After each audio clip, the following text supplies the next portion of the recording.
Donc, grand 3, résolution de l'équation différentielle par la méthode d'Euler. Grand 3, résolution de l'équation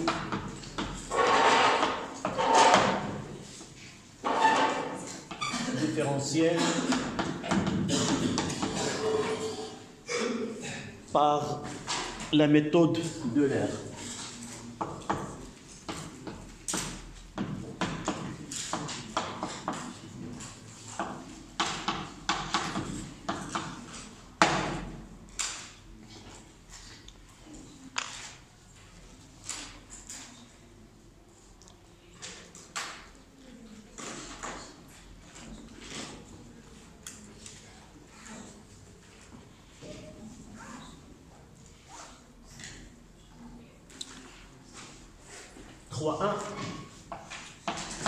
Le principe de la méthode.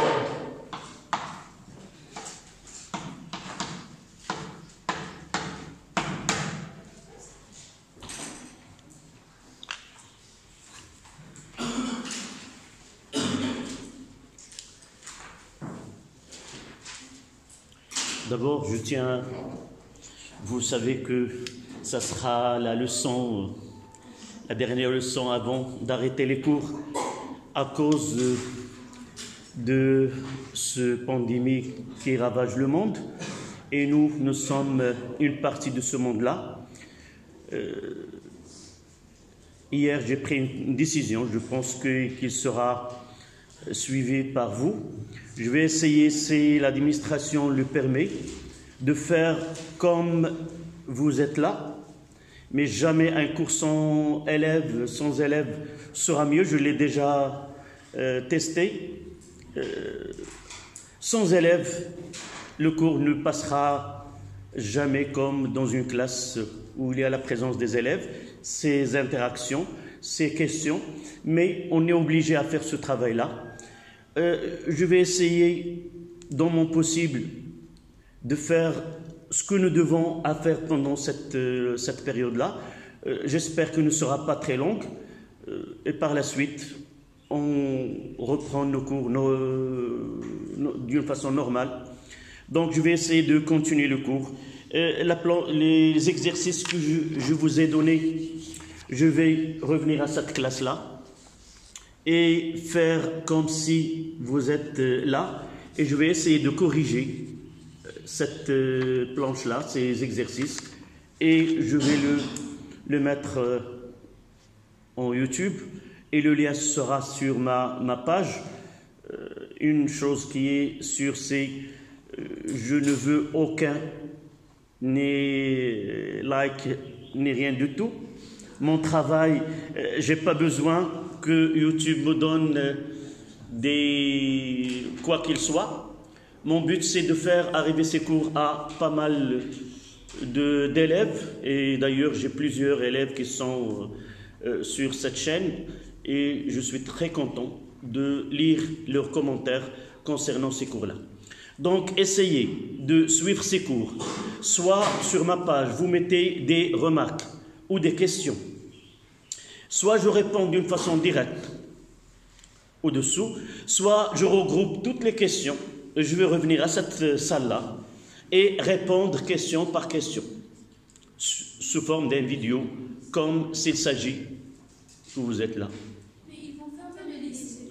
Non, j'ai demandé, si je viens seul, je ne vais pas contaminer quelqu'un ou quelqu'un va Non, s'il me laisse faire, je reviendrai.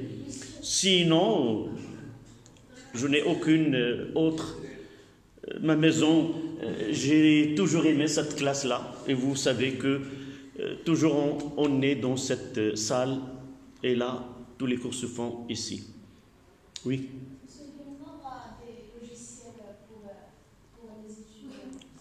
Oui. Ça, c'est autre chose. Ça, il y a le ministère, il a donné une adresse ou laquelle il y a le TIS, c'est-à-dire c'est une technique informatique des cours d'enseignement à distance. Mais pour moi, vous avez l'habitude de me suivre et j'ai l'habitude d'être avec vous. C'est un autre moyen, en parallèle à ce que le ministère va proposer aux élèves. Je mettrai mes cours de cette façon. Donc, je vois que c'est mieux, de mon côté, de suivre mon prof, sa méthode, sa façon de présenter les choses, ou un autre, où vous avez les choix. Vous voyez, là c'est une occasion de comparer mon travail aux autres, et vous voyez, là, ce que je ne fais pas, vous le trouvez chez les autres, et ce que les autres font, vous le trouvez dans mes cours, tout simplement. D'accord? J'espère que cette durée ne durera pas longtemps et nous revenons à nos cours d'une façon habituelle. Et écoutez tes questions et les questions de tout le monde. Sans interaction des élèves, oui, vous pouvez voir un cours, je l'ai fait en huis clos, sans élèves. Mais ma voix ou mon travail était, j'ai pas voulu revoir ce vidéo après. D'accord? Donc, oui. On nous a dit qu'on va passer l'examen sur les cours qu'on a fait. Non, là c'est très tôt pour dire l'examen.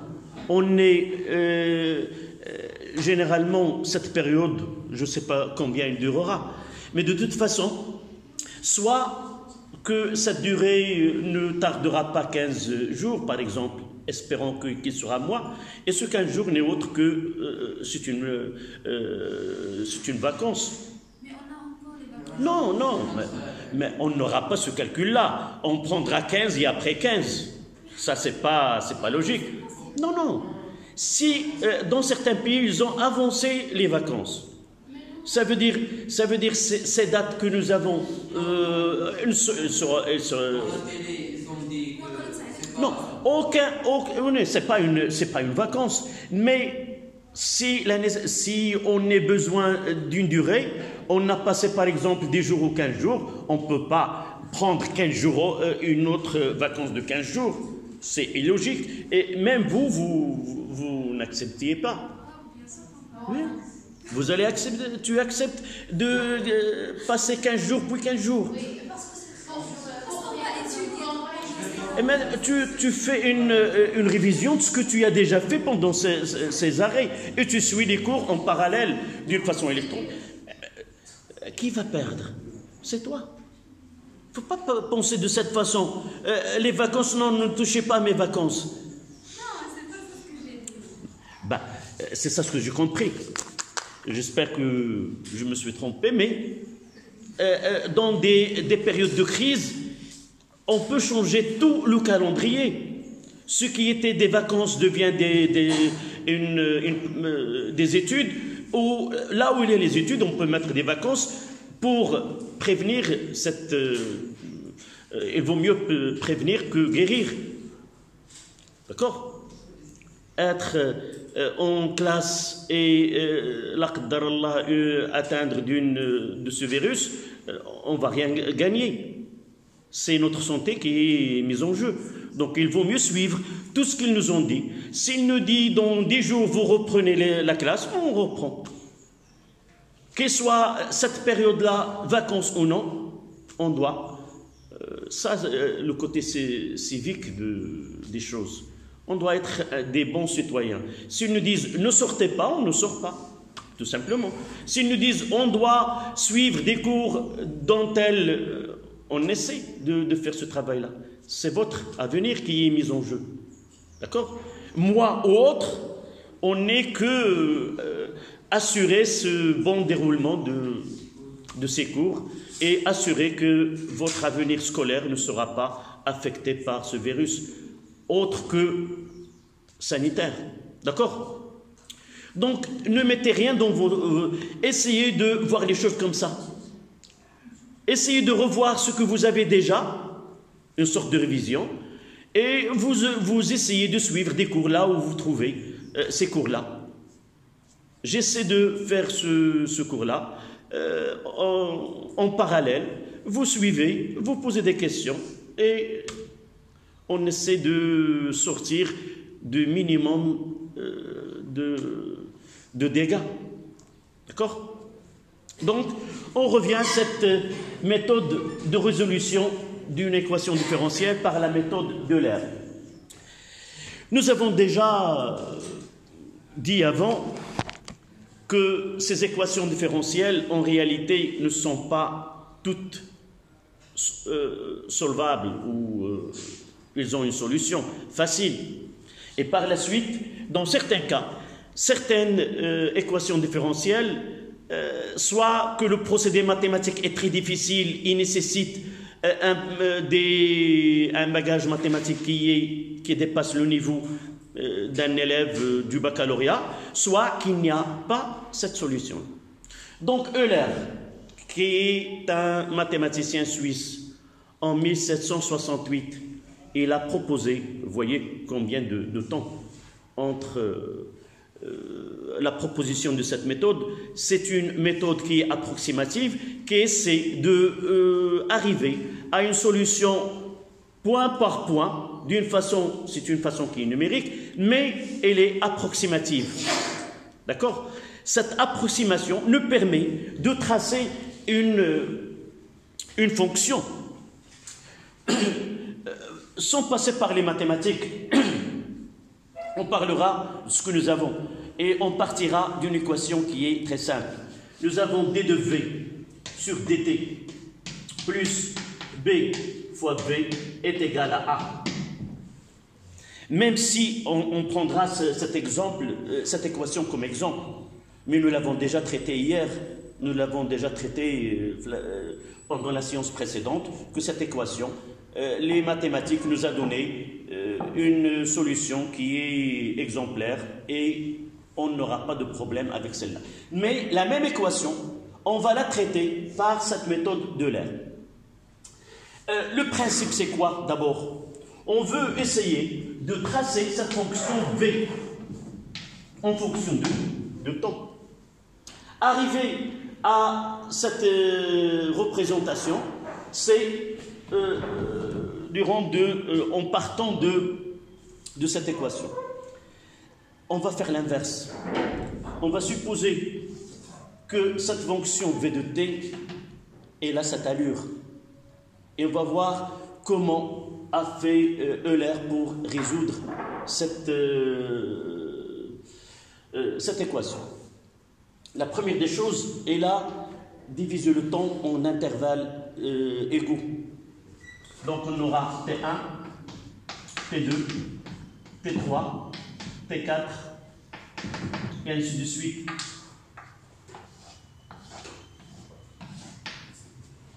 Et pour chaque instant, il y a une vitesse.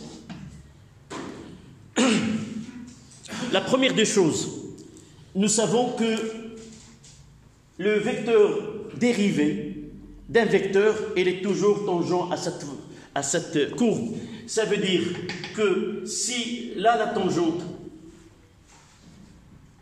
vous l'avez fait en mathématiques, pour trouver la tangente à une fonction, il suffit de faire la dérivée en ce point et chercher la limite de f de x moins ax, c'est égal à 0. Ça veut dire que cette tangente, elle est comment? Y est égal à ax. Sinon, on cherchera la limite de f de x moins ax. Et si on trouve une constante b, l'équation de cette tangente, c'est ax plus b. Donc, si nous voulons cette valeur-là, d de v sur dt, à l'instant t2, c'est d de v sur dt, à l'instant t2, est égal à un coefficient a2. C'est le coefficient dérivateur de cette tangente. Qu'est-ce qu'il a fait, Euler? Il a dit que pendant cet intervalle, je peux déterminer ce coefficient d'une façon approchée. Voilà ce coefficient. Mathématiquement, si je veux cette valeur, elle est le coefficient directeur sur alpha 1. D'accord? Mais pour la méthode qu'on va utiliser, on va prendre T2 et T3. C'est T2, on a V2, et T3, on a ici. Vous voyez, on a ici V3. Donc, si nous avons V3 et V2, et nous avons T3 et T2, nous pouvons calculer quoi? Ce coefficient-là, je vais le mettre en jaune. C'est alpha 2. Et vous voyez que le coefficient de cette droite en jaune est différent du coefficient de cette droite. La réalité, c'est la tangente de alpha 1, mais selon notre savant qui est Euler, on prendra la tangente de alpha 2. Quelle est la différence entre les deux cas? C'est cette partie-là, voilà l'erreur. C'est cette partie-là de différence. Et vous voyez, plus ce delta de t est grand, plus l'erreur est grande. Donc, si nous voulons que le calcul par cette méthode qui est répétitive, on va calculer à T1, à T2, à T3, ainsi de suite. On va dresser un tableau, on va voir par la suite. Donc, c'est une méthode qui est répétitive, itinéraire, c'est-à-dire on va refaire le même travail d'une façon successive et elle est approchée lorsque ce delta de t, plus delta de t est petit, plus la valeur de cette dérivée-là a une valeur qui est utilisée. Mais dans ce cas-là, revenons maintenant à cette expression-là de AI. Nous l'avons vu dans le cours, c'est d de v sur dt à l'instant ti. Mais en première année, en tronc commun, nous avons déjà calculé une grandeur qui est instantanée, par exemple AI est égal à quoi? Par la méthode d'encadrement.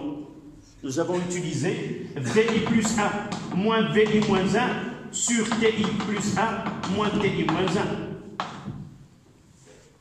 Et si vous vous rappelez, nous avons dit que cette méthode elle est approximative, dans le même sens. Ça veut dire là un encadrement. Et dans ce cas-là, cette méthode-là nous permet de dire que ce D de I, c'est AI qui est égal à D de V sur dt à l'instant TI est égal à delta de V sur delta de T. Est égal à quoi? Est égal à VI plus 1 moins VI sur TI plus 1 moins TI. Et qu'est-ce que ça veut dire sur TI plus 1 moins TI? C'est cet intervalle-là. On l'appelle le pas. C'est comme on fait marcher, pas par pas. Pour aller à un endroit donné, on doit passer par plusieurs pas.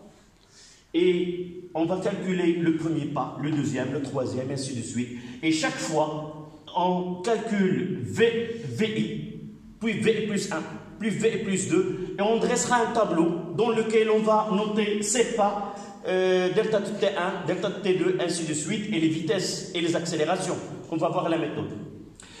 Toute cette méthode, elle repose sur ce qu'on appelle les conditions initiales. Sans conditions initiales, nous ne pouvons pas faire ce calcul, parce que chaque point, elle dépend du point qui est avant. Donc, la première étape où on doit partir, c'est connaître la vitesse initiale. Soit elle est nulle, soit elle a une valeur. De toute façon, elle doit avoir une valeur qui est certaine. Et sur cette grandeur-là, à l'instant t est égal à 0, on va bâtir tout le travail. D'accord? Donc, on notera la méthode d'Euler. La méthode d'Euler est une méthode itérative. Est une méthode itérative.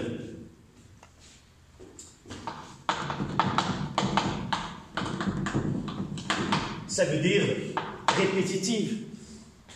Se répète. est une méthode itérative qui consiste est une méthode itérative qui consiste à calculer pas à pas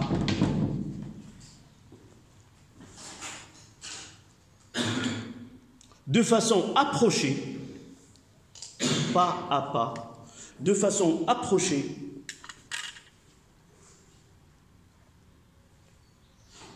les valeurs successives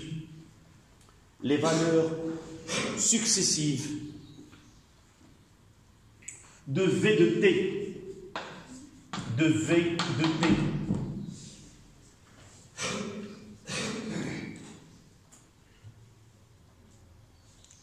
à des instants séparés,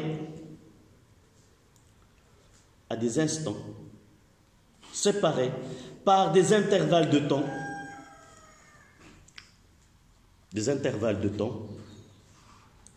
égaux delta de T,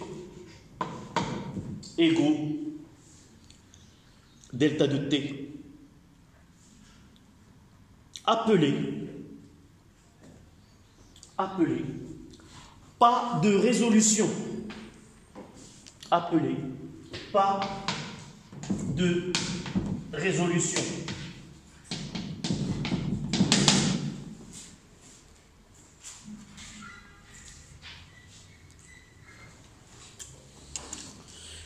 Donc, sans passer par ce schéma que je viens de faire, uniquement pour vous approcher à la notion que c'est une méthode qui est itérative et aussi approchée. Donc, voilà ce qu'on doit utiliser. C'est ce AI est égal à delta de V sur delta de T, qui est égal à VI plus 1 moins VI sur ces delta de T. Là, c'est le pas. Donc, on peut écrire que VI de là, que AI fois delta de T est égal à VI plus 1 moins VI.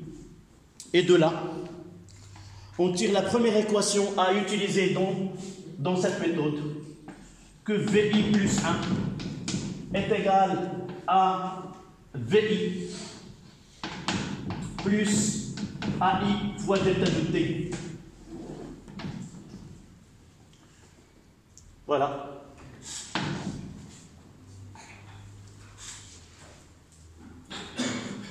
Mademoiselle, y a-t-il une question? Oui? Non? Généralement, on donne cette relation-là. On donne cette relation entre VI. Parfois, on peut commencer par VI et VI moins 1. Et on commence par V1, V0 et ainsi de suite. Donc, voilà la première. Ça, c'est le pas, delta de T. Le pas de résolution.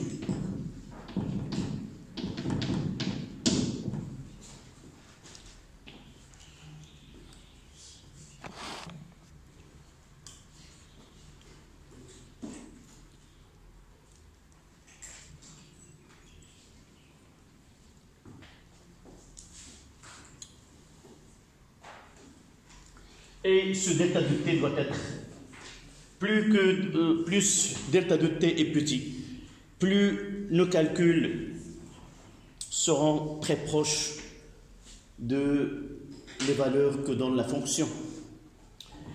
Cette méthode-là, j'ai dit qu'elle a été établie en 1768 à peu près par ce savant-là, et elle a été, si vous voulez, améliorée par deux savants par la suite.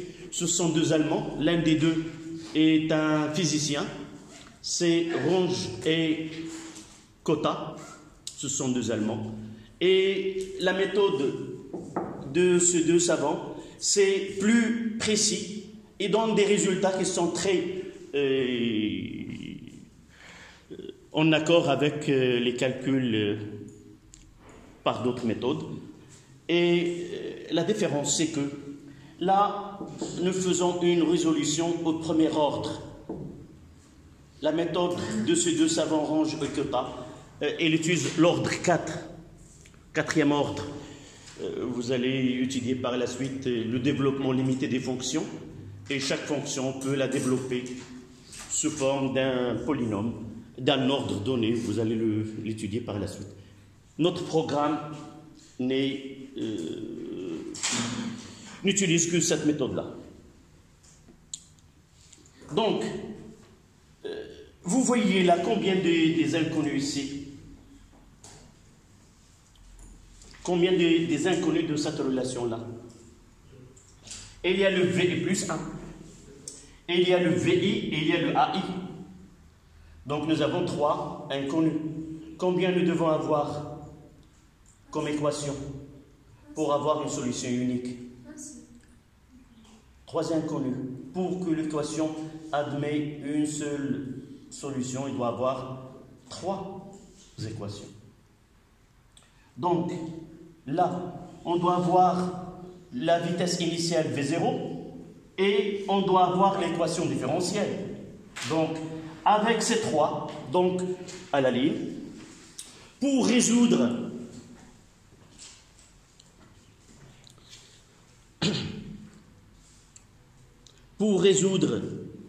l'équation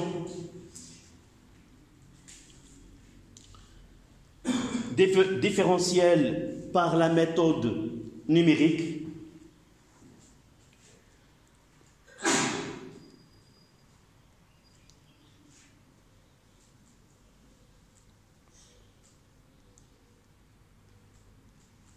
on se base sur les conditions initiales. On se base sur les conditions initiales. Dans notre cas, V0 est égal à 0. Mais on peut avoir dans un exercice V0 différent de 0. Ce n'est pas toujours le cas. D'accord? Mais la plupart des exercices qu'on traite, on considère que la bille que vous avez vue l'autre fois, il prend un mouvement de chute sans vitesse initiale. En enlevant l'aimant, cette bille, il descend le long du liquide. Donc, qu'est-ce que nous avons là? Dans un exercice, pour répondre, normalement, si vous voyez dans cette feuille d'exercice, vous voyez un tableau, et dans ce tableau, il nous demande de calculer que deux valeurs. Soit qu'on détermine un VI, un instant donné, soit qu'on demande de calculer une accélération dans un instant donné. On ne va pas faire tout le travail et remplir ce tableau. Donc, en tête, on doit avoir 3 choses pour résoudre de cette façon. La première des choses, c'est d de V sur dt plus B. V est égal à A. C'est ça l'équation que nous devons résoudre. Avec cette, on utilise ce VI plus 1 est égal à VI plus AI fois delta de T. Et le V0 est égal à 0. Là, c'est de VI. On peut l'écrire d'une autre manière pour qu'il soit conforme avec ces écritures. Donc, je peux... D de V sur dt, c'est quoi? C'est AI. Voilà. Avec ces 3, nous pouvons calculer à chaque instant T1, T2, soit un pas, 2 pas ou 3 pas, et arriver à compléter ce calcul-là. Avant d'écrire ceci, on mettra 3-2. Réalisation pratique, 3-2. Réalisation pratique.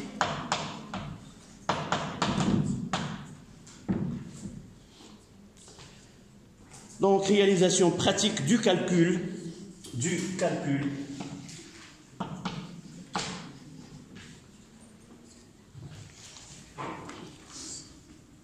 des valeurs successives.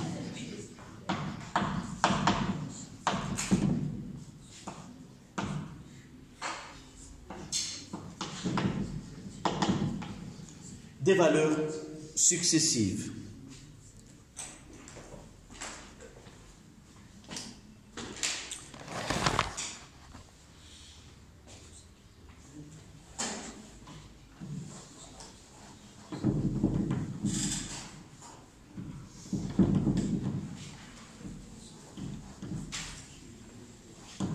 Donc c'est un tableau qu'on doit dresser.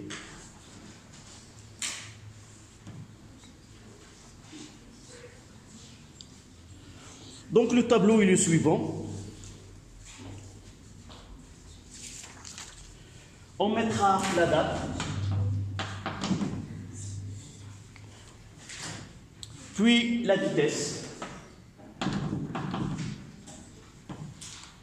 et l'accélération.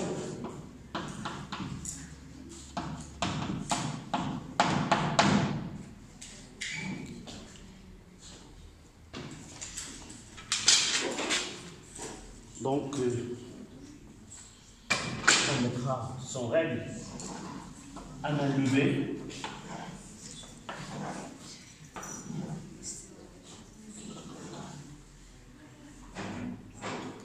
Voilà.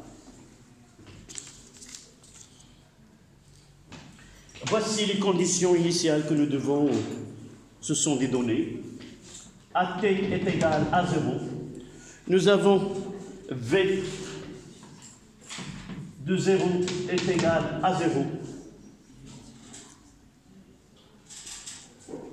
Et là, on va écrire quoi? Quelle est l'expression de l'accélération? Là, on va écrire l'expression AI est égal à A moins BV moins BVI.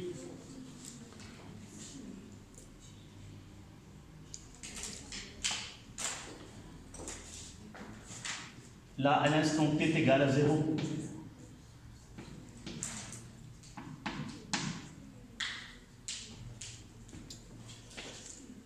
Je reprends. Dans un exercice, on va voir l'application par la suite.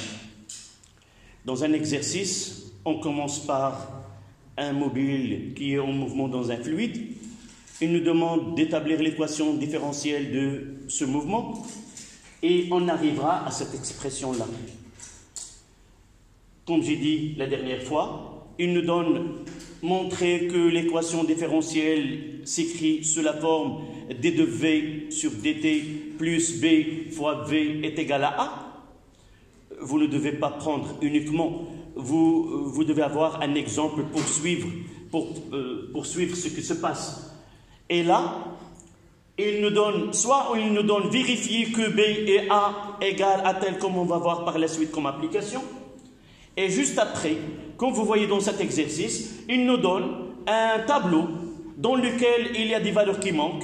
Il nous demande de remplir ou de calculer ces valeurs dans ce tableau-là. Donc la première des choses, c'est d'avoir ces trois relations qu'on nécessite. Donc ce tableau-là, dans le cours, on va le faire. Mais dans un exercice, vous l'avez déjà. Dans un exercice, vous l'avez déjà. D'accord? On va juste à l'instant demander. Mais nous aussi, on va essayer de faire ce calcul. D'accord? Donc, la première des choses, si nous appliquons, là, je dois avoir est égal. Dans ce cas-là, sauf est égal. Si nous appliquons maintenant, c'est le premier pas, à l'instant t est égal à 0. À quoi est égal A0? A0, là c'est A0, est égal à quoi?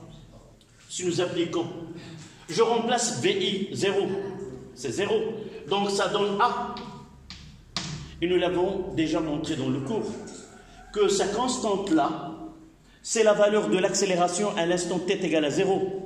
Parce que ce V se trouve dans F est égal à K fois V.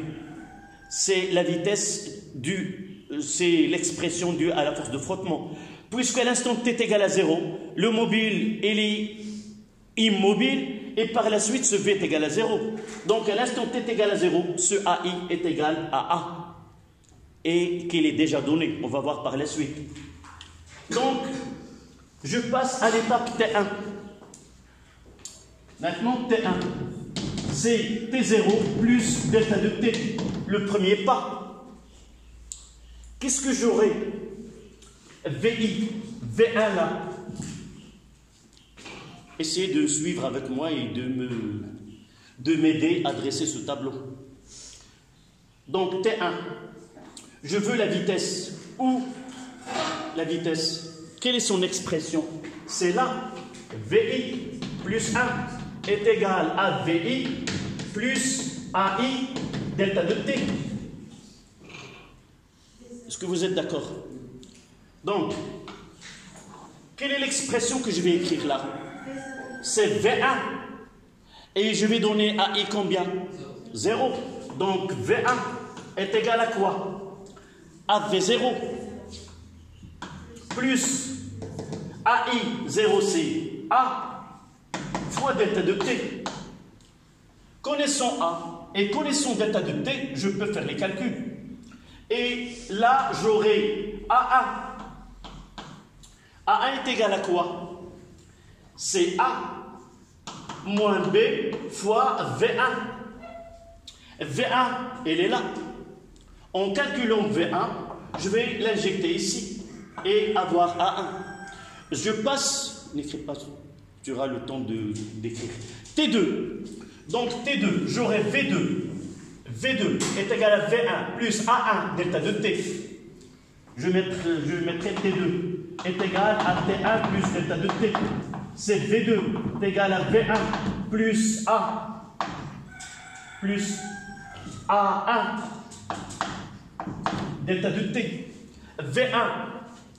Donc, comment je vais faire? Je vais utiliser des flèches pour suivre.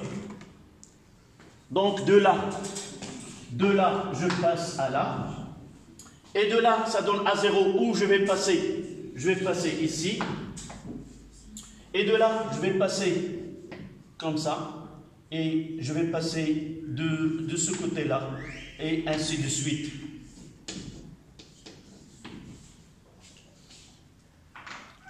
Toujours, je dois faire ce zigzag. Je passe jusqu'au bout. Puis, cette valeur-là, elle va me ramener à V1. V1, elle va me donner A1. A1 permet d'injecter A1 dans V2. Avec V2, je calcule A2. Et avec A2, je vais l'injecter dans V3 et ainsi de suite. D'accord? Donc, vous pouvez faire ce tableau et le compléter jusqu'à... Généralement, il nous donne un intervalle de T. Par exemple, si est de 0,02, ils peuvent nous donner, calculer ces valeurs dans un intervalle de 0,2 secondes. Ça veut dire 10 fois. Donc, j'aurai T1, T2 jusqu'à 10. Mais pour nous, on traitera uniquement des cas très particuliers. D'accord? Donc, vous faites ces relations-là et ce tableau. Et on prendra tout de suite un exemple de calcul.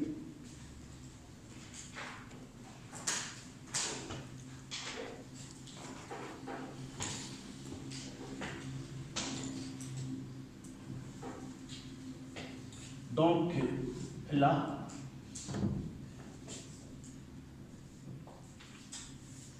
c'est A1.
les flèches en rouge, c'est passer de VI à AI, de V1 à A1, de V2 à A2, de V3 à A3, et les flèches obliques, ça passe de AI à VI plus 1.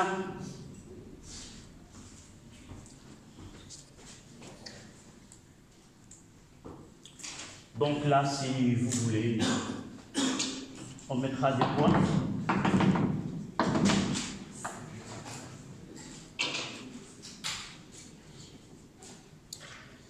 Donc cette flèche en rouge, je le mettrai là. Ça veut dire, à partir de VI, on calcule AI.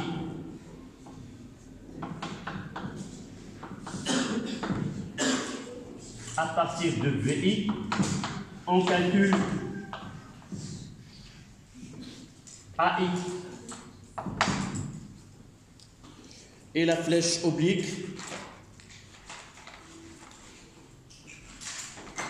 cette flèche-là, ça veut dire à partir de AI,